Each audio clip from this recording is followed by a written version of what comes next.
Olá, boa noite a todos. Eu me chamo Clóvis Coelho. Nós somos do canal Comando Semente da Luz. Hoje aqui, num dos nossos principais postos, que é o NUME, o Núcleo de Estudos Micael de Débado, para a nossa palestra número 5. O assunto hoje é obsessão, como um todo. Vamos abordar a ideia de encosto, vampirismo, íncubos, súcubos e auto-obsessão, entre outros temas. Vamos lá, definindo inicialmente o que seria obsessão. Obsessão é o assédio, a dominação, a perseguição ou a ação permanente que se dá de um ser sobre outro. E a gente vai se aprofundar aqui nas causas e nos efeitos dessa obsessão, inclusive trabalhando a ideia de que a obsessão, ao contrário do que a maioria das pessoas imagina, não é somente do ser que está desencarnado para o ser encarnado. Essa é a clássica, a tradicional, a que todo mundo imagina, que todo mundo acredita. Mas existem outros vários tipos de obsessão que a gente vai trabalhar aqui, que são importantíssimas e que às vezes essas outras formas, esses outros tipos, é que acabam despertando os seres do outro lado para se interessarem por nós em 4D, que é essa matéria bariônica que está aqui. Então vamos lá, vamos aos tipos. Primeiro, que vai causar uma certa surpresa logo de cara, o primeiro tipo é de entre-encarnados. Ou seja, tirei completamente os espíritos desencarnados, e o primeiro tipo de obsessão que é muito comum no planeta é entre nós, aqui em 4D, de um para o outro. Muito comum, principalmente entre membros da família, esposas dominadoras, mães neuróticas, maridos desajustados e incompreensíveis, filhos rebeldes. São eles, entre outros, geradores de ódio, raiva, violência, ciúme, inveja, ou seja, proporcionando profundo desequilíbrio em que esses seres se bombardeiam por atos e por pensamentos. Então isso cabe a todos nós. Todos nós, em algum momento, temos que observar até que ponto estamos exagerando naquilo que a gente acha que é certo, naquilo que a gente acha que tem razão total e completa. Nem sempre temos razão em tudo. Serve para todos nós. Por mais conhecimento ou menos conhecimento que a gente acredite que tem, em algum momento você pode estar levando o seu outro companheiro também encarnado a um desajuste. E esse desajuste às vezes provoca a atuação de seres do outro lado, porque abre as tais das brechas, abre as possibilidades. Pode ser tão sutil esse tipo de relação de obsessão entre encarnados, que às vezes o ser dominado se sente querido. Ele fica confortável naquela zona em que ele acha que aquilo é bom, que aquela coisa agressiva, que aquela coisa muito forte é boa. Isso acontece demais, por exemplo, entre casais, em que a mulher se deixa passiva por muito tempo. Quantos casos de mulheres agredidas são depois relatados, em que elas explicam que durante muito tempo ela não acordou para aquilo. As mulheres abusadas em casa por anos, talvez décadas, e elas achavam que aquilo ali era a zona de conforto delas. Elas não queriam sair, até que acordam uma hora. Quantas não acordam para isso e vêm a falecer, e aí isso vira uma bola de neve, porque você vai para o outro lado. O que você quer fazer do outro lado? Você quer ascender? Quando você parte de situações assim, você quer ficar ali, agarrada, agora como um ser desencarnado, querendo obsediar aquele ser que atrapalhou você, que incomodou você. Então a gente faz aquele ciclo, aquela bola de neve que não sai disso, e não tem caso que resolva, porque as pessoas não querem se resolver. Então esse é só o de encarnado para encarnado. O segundo tipo, que também é estranho, porque foge ao normal, mas é de encarnado para desencarnado. Normalmente a gente acha que é o desencarnado que está influenciando aqui. Muitas vezes nós estamos influenciando o serzinho que está do outro lado, pedindo por ele. Isso é muito em sonho. Isso acontece muito quando você dorme. Quantos trabalhos a gente fez aqui em outros lugares que o servinho falava assim, olha só, desculpa, eu estou aqui, mas é ele que me chama. E a pessoa falava assim, eu? Que absurdo, não sou eu nada. Chama em pensamento e não admite, vai dormir e vai perturbar o cara do outro lado. É aquela história que a gente fala tanto também de por que antes de dormir a gente tem que ancorar. Não é só aquela história antiga de tem que rezar. Tem que ancorar, tem que fazer as meditações, tem que fazer as práticas, as respirações, para que você, quando for para o outro lado, seu corpinho fique ali numa redoma de proteção e você em 5D ou para onde você for, você peça para ir estudar. Ninguém quer estudar aqui na Terra, quanto mais quando morre, né? Quando vai dormir, né? Aí você pede para estudar, para ir trabalhar. Ninguém quer trabalhar, que você acha que vai ficar dormindo. Quem dorme é o seu corpo em matéria bariônica. A sua essência, o tal do fractal de alma, que o espiritismo sempre chamou de espírito, ele não dorme. Ele não fica nem com a feijoada que você toma e tomba aquele corpo ali, o espírito, ele vai. O problema é que ele pode ir para outros lugares estranhos, nem tão legais, e aí vai perturbar os outros. Então como é que é isso aqui, ó? Processo mais frequente do que se imagina, em que o desencarnado partem para dimensões acima. Então imagina que alguém faleceu, alguém deixou o corpo e ele partiu. Ele partiu, acontece o quê? Ele deixa os entes queridos aqui, deixa os conhecidos com os quais ele estava envolvido. E aí ele vai embora. É o que eu falo para vocês todos. Gente, partiu, vai. Não fica agarrado aqui a papai, a mamãe, a titia, a filhinha, a herança, ao iate, a nada. Vai. E aí o cara chega ali em cima, ó. Nas novas dimensões que ele se predispõe a trabalhar, ele pode ir para 5D, que é o tal do astral. Ele pode ir para 6D, para 7D. Olha que bonito. Você pode ir para várias dimensões. Aí ele está lá tentando fazer uma mudança de vida, organizando, traçando novos rumos e novas possibilidades. Todavia, ele sente um chamado. Ele se sente atraído por pensamentos e mesmo clamores de encarnados que estão aqui. E por vias ele pode se sentir imantado a esse retorno. É uma questão energética. E acaba que ele pode voltar para cá. Não é que ele reencarna. Ele volta em espírito, em fractal e fica aqui, imantado. Porque esse outro cara está chamando ele. Essa é a outra problemática que se trabalha tanto nos enterros. Por que aquele choro desesperador? Por que aquela coisa de ficar agarrado no corpo, não desce o caixão, não vai embora? Vou contar uma coisa para vocês, aquele cara que não está mais ali. Pode cremar, pode esquartejar, pode partir, não tem mais nada ali. Quanto mais você fica naquele choro, naquela vela, né? Eu sei que isso é muito fácil falar, e na hora que acontece com os nossos mais próximos, a gente sente, a gente vai ter um baque, para todos nós. Só que nós temos que trabalhar a ideia de que esse serzinho precisa ascender. E para que esse ser ascenda, ele precisa que você liberte ele primeiro. Muitas das amarras geradas por esses seres que ficam presos são nossas, são gaiolas nossas, são aprisionamentos nossos que nós seguramos eles aqui. De desencarnado para encarnado, esse é o mais comum, é o tal do comunzão que a gente acha que só existe esse. Vamos às problemáticas deles. É a interferência típica dos espíritos ou fractais de alma, que é o nosso termo, junto aos encarnados, em funções diversas, ligações afetivas, paixões, ódios, vinganças, culpas, remorsos, trazendo-lhes desarmonia em 4D. É o que a maioria vai buscar nos centros por aí, tanto de Umbanda, quanto Candomblé, quanto centro de mesa, quanto Ramatiz, quanto Frei Luiz. Eles vão buscar uma desobsessão. A maioria das pessoas busca desobsessão. E é outra coisa que é feito aqui e em poucos lugares no planeta, talvez só no Brasil, diferente, que eles trabalham esse olhar sobre a obsessão de uma outra forma.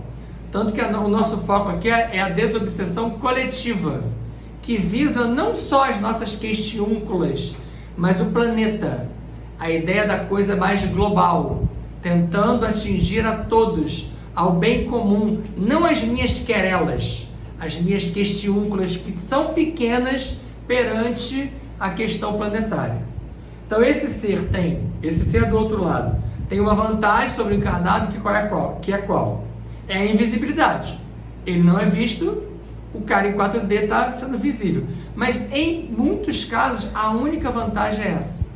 Você está em 4D, você pode estar pleno de mente, de coração, de equilíbrio, fazendo as práticas que eu propus aqui, que a gente vem propondo aqui e nos nossos encontros em vários lugares, para que a gente se adeque a essas questões. A outra, de desencarnado para desencarnado, é outra que ninguém imagina porque não passa pela gente. Acontece em 5D, em 6D, no máximo até 7. De 8D para cima já não tem mais isso. Mas até dimensões acima, o ser que vai embora, às vezes continua influenciando o outro. É um exemplo, por exemplo é ótimo. É um exemplo do umbral. O que é o umbral? O umbral é um nível 5D, é a parte mais baixa fora daqui, mas é o astral mais baixo. É o umbral, é o abismo profundo. São áreas em que os seres estão ali vinculados pelo quê? Por afinidades, desejos, paixões. Aquela coisa também de que a pessoa morreu e virou santa, não existe. Ninguém morre e fica boa. Ninguém morre e deixa de ser aquilo que ele era. Então ele falece, o serzinho que ascende, ele leva o que ele tem. Ele leva o que ele tem dentro dele. Ele leva o que ele tem aqui. Não vai levar roupa, não vai levar o carro, não vai levar o iate, mas vai levar o que ele tem de conhecimento, de capacidade, de virtude, mas de problema, de vício, de mania. Tudo isso você leva. E ao chegar do outro lado, você se identifica, você se harmoniza com quem tem coisas iguais a você. É o tal do rádio com a sintonia vibratória. Sintoniza-se com aquilo que você era, com aquilo que você tem. Por isso, melhorar aqui é o ideal, para quando você ascender, você realmente dá aquela verticalização. Para morrer, tem que viver bem. Melhor morte tem aquele que bem vive. Então, quanto melhor é a sua trajetória aqui, você tende a sua passagem a ser mais suave, mais plena, para você e para os outros. Então, vamos lá. Tem mais 2 tipos de obsessão, para quem achou que acabou. Tem uma que é espetacular, é a recíproca. É uma simbiose permutada ou permutadora entre encarnado e desencarnado. É um pouco aquilo que a Conceição falou e entra na lógica do que a minha mãe comentou lá atrás. É que começa a haver uma obsessão mútua.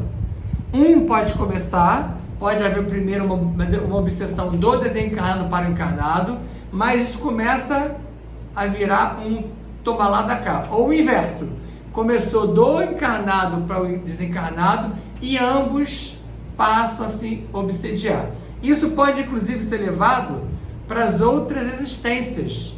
Você sai dessa existência e continua lá do outro lado, agora como desencarnados. Um deles retorna e a coisa continua. Por isso que tem que haver um corte. Uma hora você precisa cortar isso. Por isso que quando a gente faz alguns trabalhos aqui, você vê que vários vínculos nossos com seres que vêm aqui, eles são de milênios. Você acha que é da vida passada aqui que você viveu na França. Não, aí você vai ver que estava lá em Pleiades, que você estava em Órion, que você estava em Epsilon Eridani, você nem conhece a bodega do lugar, e você estava lá num outro planeta, numa outra constelação, numa outra galáxia, fazendo o quê? A mesma coisa errada que você faz aqui. Reproduzindo a mesma lógica eterna do eu primeiro, eu depois e eu por último. A lógica do poder pelo poder. E a outra, que é a última de hoje, é a tal da auto-obsessão. É um barato porque é aquela que encarnados jogam suas faltas, suas limitações, culpas, erros, medos, mágoas e frustrações em quem? Nos outros encarnados e nos obsessores. São aquelas pessoas que buscam um obsessor. Antigamente, nas palestras do Guimarães, falavam que era o Zé das Dores. É aquele cara que está sempre com uma dor, está sempre com um problema. Conhece? Quem frequentou muito centro era aquela pessoa que vai sempre lá tomar passe, fazer desobsessão, fazer cura, fazer antigoeste, ela faz tudo, nunca tá bom. Por que nunca tá bom? Porque ela não muda. Aquela pessoa pode tomar 360 milhões de passes, aonde ela quiser, no Frei Luiz, na Ramatiz, aqui, lá fora, não vai adiantar, porque aqui da cabecinha dela, ninguém convence ela, a pessoa, que o problema está nela. É aquela pessoa que você infelizmente se encontra com ela todo dia, ela fala, tá doendo, faltou emprego, conhece a gente assim? Eu conheço alguns, e a gente tem que tomar cuidado para não se tornar isso, porque de vez em quando a gente fica assim. Eu tento fazer esse trabalho com vocês, do sempre tá bom. Evita ficar falando para os outros só do problema, só que tá ruim, só que a dor voltou, só que tá sem dinheiro, só que tá sem emprego. Não é só a sua família que tá ruim. O planeta está passando por um problema caótico, por uma situação ruim. E dentro desse problema, você tem que virar para a humanidade e falar assim, eu tô bem. Por pior que você pareça estar. Aquela lógica do Chico, do olhar para o lado e ver como tem sempre alguém um pouquinho pior que você. E se a gente olhar para a média da população global, gente, vocês estão bem pra caramba. Para começar, vocês andam, respiram, enxergam, ouvem, debatem, discordam. Vamos aos mecanismos. Em qualquer caso ou tipo de obsessão, a matriz está no obsediado. Então vamos parar de culpar o obsessor, que em geral o culpado é você. O máximo que você tem com ele é culpa igual, mas ele não tem culpa sozinho, ele não tem culpa a mais, ele não é mais culpado que você. Então a matriz é nossa. A origem está onde? No seu comportamento moral e mental, naquilo que você produz, desta ou em outras existências. A obsessão é um distúrbio espiritual, mas que pode levar a desequilíbrios na mente, nas emoções e no seu próprio corpo físico. Tem muitas pessoas que têm doenças em 4D, em matéria bariônica, geradas pelos distúrbios que elas geraram pelos distúrbios que elas provocaram e com os quais elas se ligaram a outros seres, atraindo esses seres para junto delas.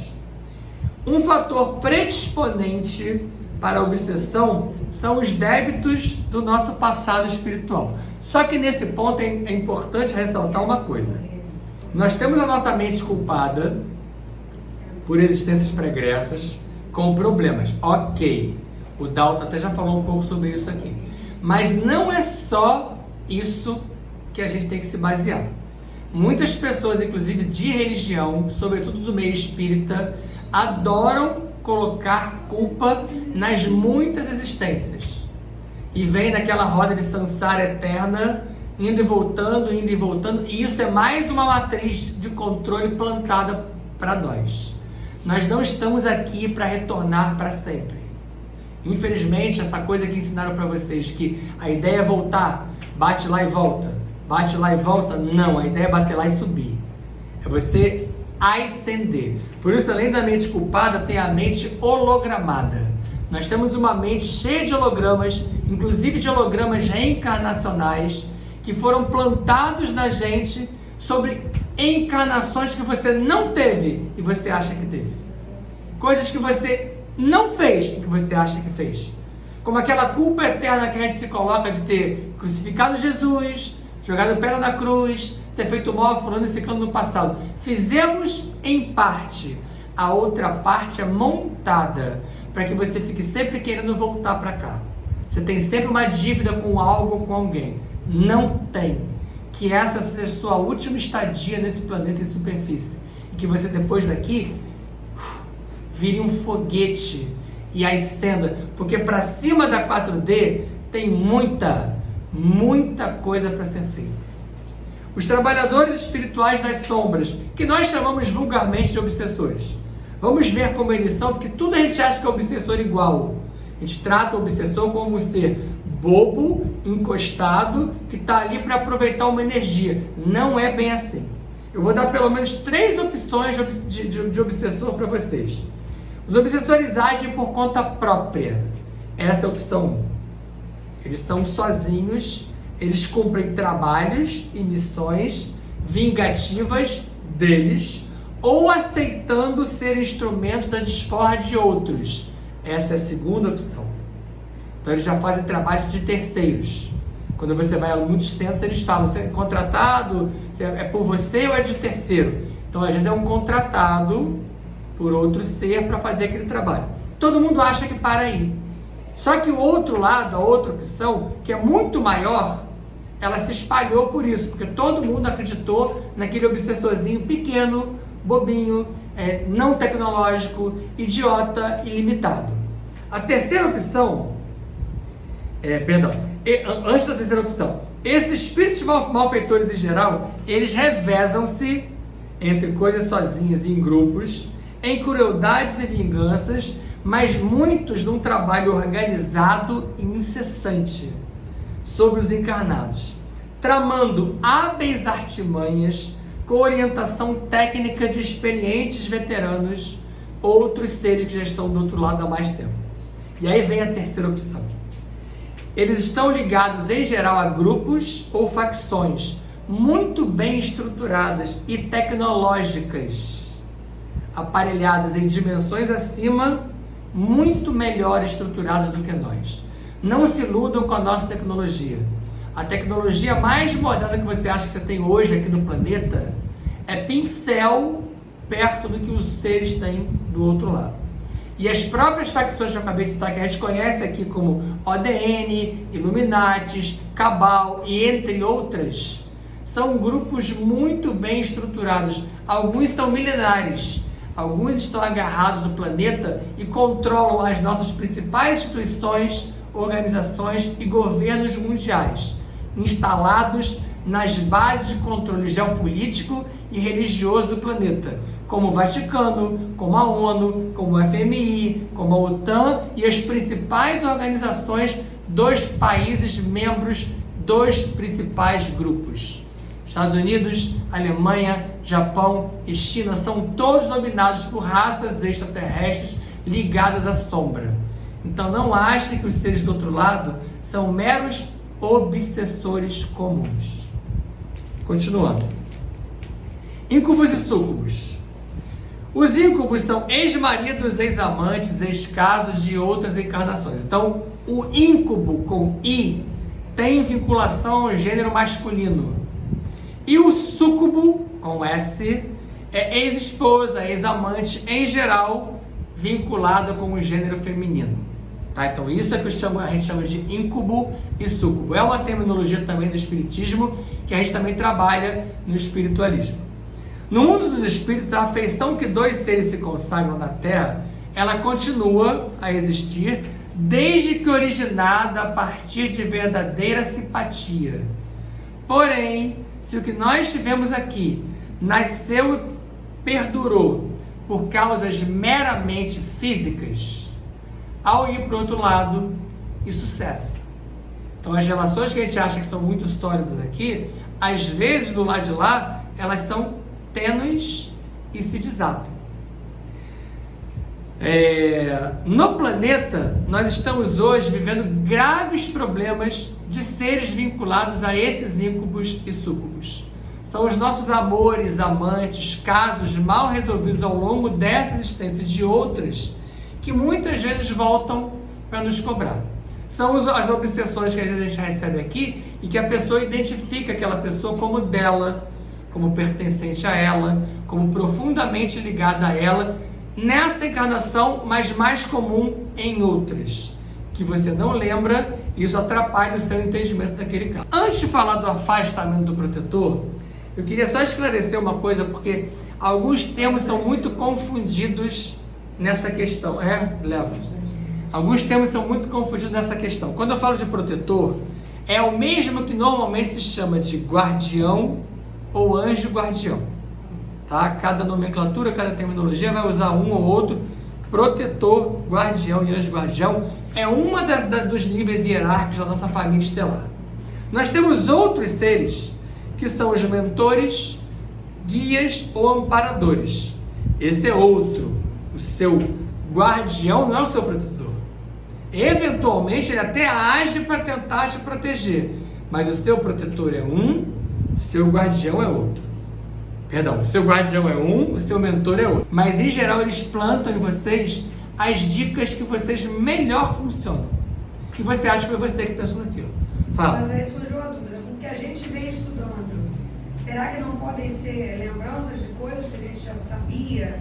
E Pode. se libertando da Sim. Eu só dei o exemplo do revelador ou do ancorador, do acoplamento, para ser aquele cara que chegou perto de você e colou e te deu uma ideia. Mas é claro que às vezes sozinho, por isso que eu falei que eu estava brincando, é um exagero.